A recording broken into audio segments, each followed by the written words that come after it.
dicari orang yang memang di Eropa, di Belanda pun dia dihargai.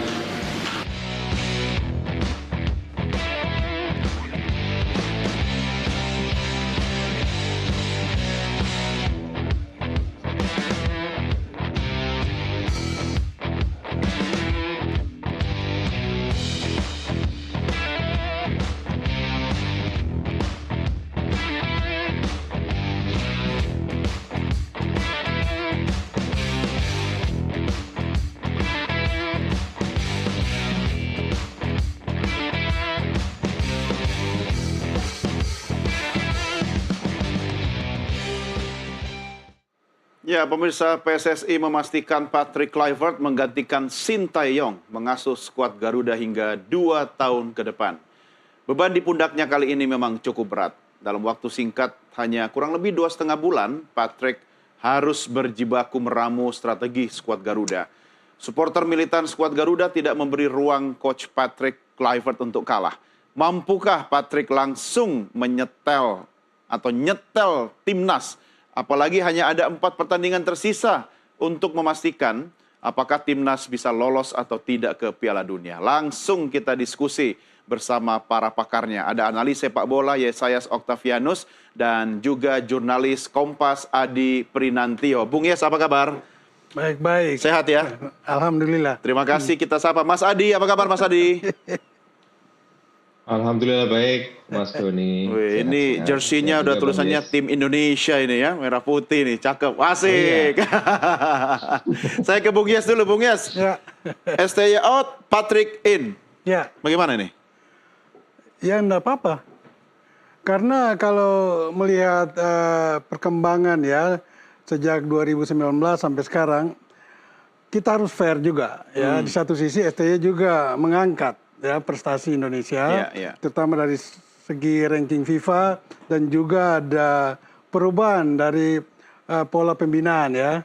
Artinya dari level under 20, under 23 adalah kita cukup disegani di Asia atau ASEAN juga. Namun untuk tim senior kita juga harus fair. Dia sudah mengantar sampai di babak ketiga kualifikasi Piala Dunia, tetapi dari sisi permainan belum terlihat bahwa kita memang berkelas untuk layak nantinya ada di sebuah event akbar yang namanya Piala Dunia dan sangat bergengsi.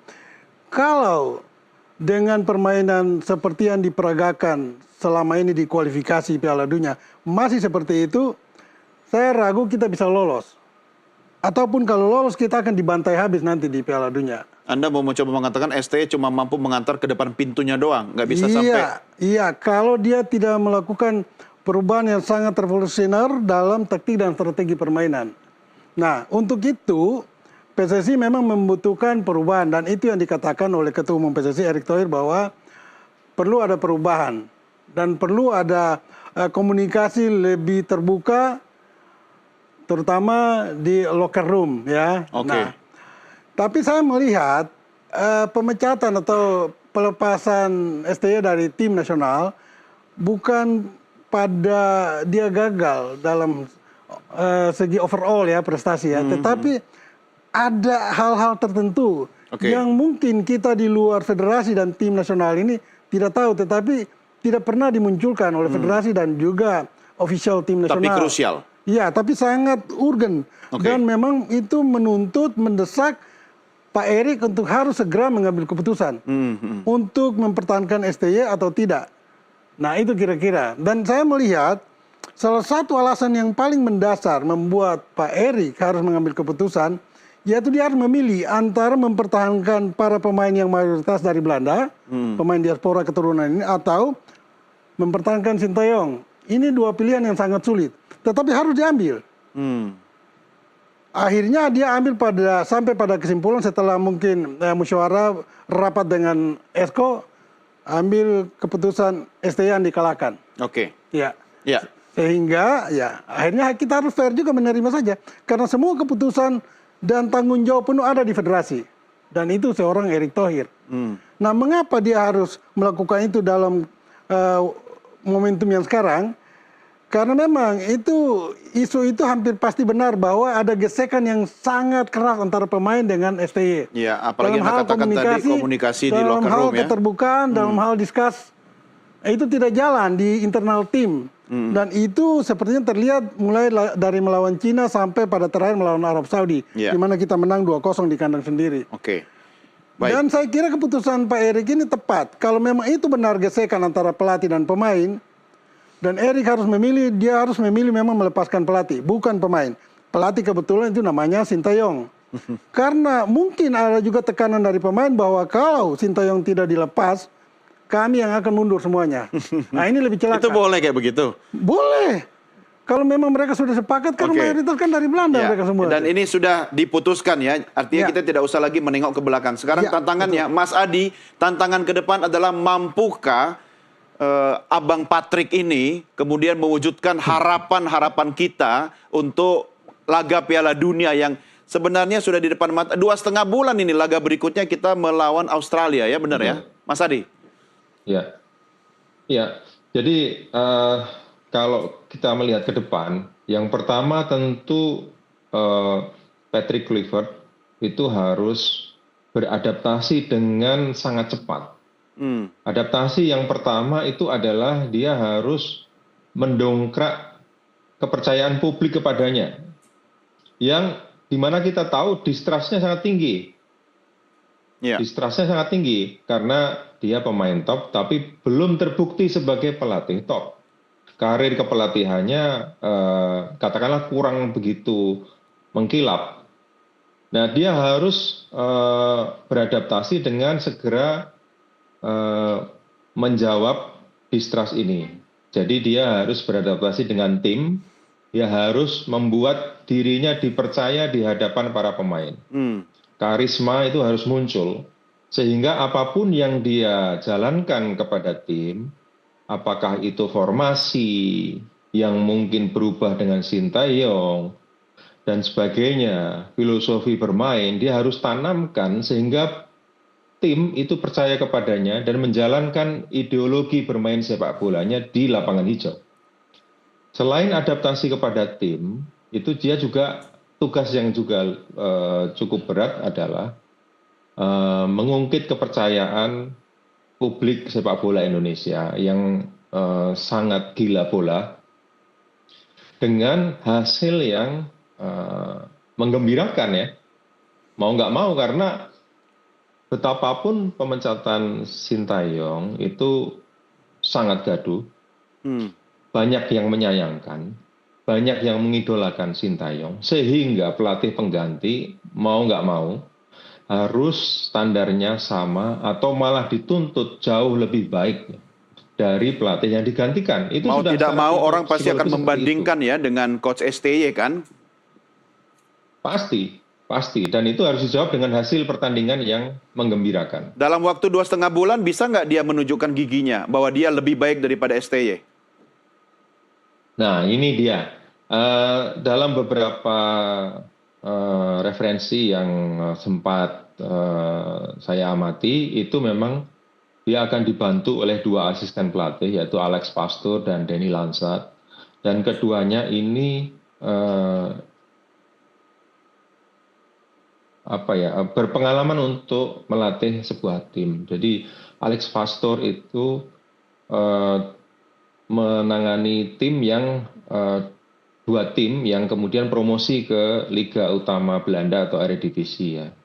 Nah ini seperti kita lihat di Alkmaar itu juga karirnya cukup bagus, dan kemudian Danny Lansat juga berpengalaman sebagai pemain, dan dua-duanya rasanya bisa menjadi asisten pelatih yang membantu bagaimana Kluivert menerjemahkan ideologi permainannya kepada timnas. Jangan-jangan asistennya lebih berkilau nih dibanding pelatih kepalanya nih.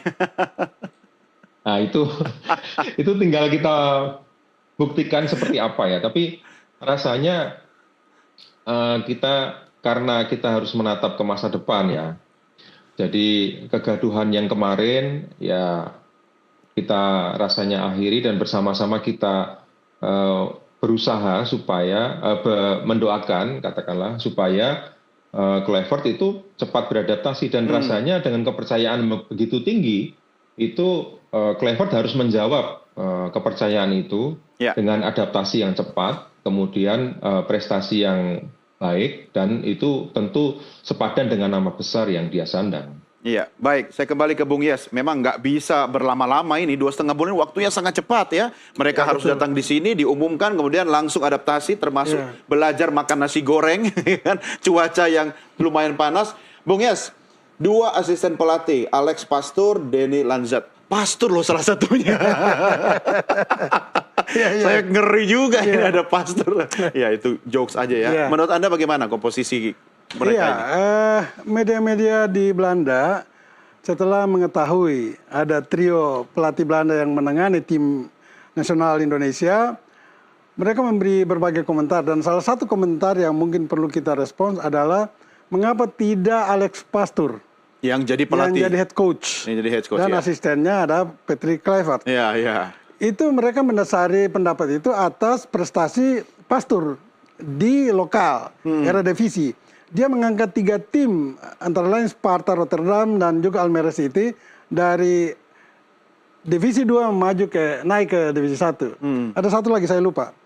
Nah, dasarnya itu lalu mereka menyebut dan sedikit nada kecewa ya, nyinyir, mengapa tidak Pastoor? Iya. Kok Kluivert? Nah, karena Pastoor tidak diundang wawancara. Ya. Wawancaranya di hari Natal pula. Tetapi kalau memang Pastoor sudah memiliki pengalaman yang banyak, juga Denny Lanzat, saya kira tidak ada salahnya. Asal mereka bertiga ini memang kompak betul.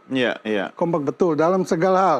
Taktik, strategi maupun dalam latihan, komunikasi harus dibangun antara mereka bertiga dan juga dengan pemain. Ini kan kontrak 2 tahun dan 2 plus tahun. Bisa 2 tahun lagi kan? Bisa. Jangan-jangan Bung Yes ini cuma transisi aja dari Kluivert, kemudian nanti 2 tahun berikutnya mungkin Pastoor yang akan menggantikan. 2 tahun ke depan ini karena melihat kalau memang sukses kan lanjut ke Piala Dunia 2026. Setelah itu ya karena sudah masuk Piala Dunia pasti lanjut kan begitu. Oh, yang penting masuk dulu. Kalau itu masuk dulu berarti si Patrick dianggap berprestasi sukses gitu kan. Nah, kalau melihat ini bisa blessing in disguise oleh PSSI. Yang tadinya banyak yang nyinyir tentang Kluivert bisa juga ternyata hebat. Atau banyak juga memuji ternyata enggak juga.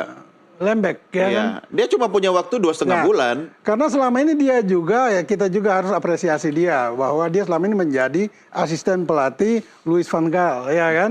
Sehingga mungkin dia juga hadir atau menandatangani kontrak dengan Indonesia itu atas rujukan dari Van Gaal.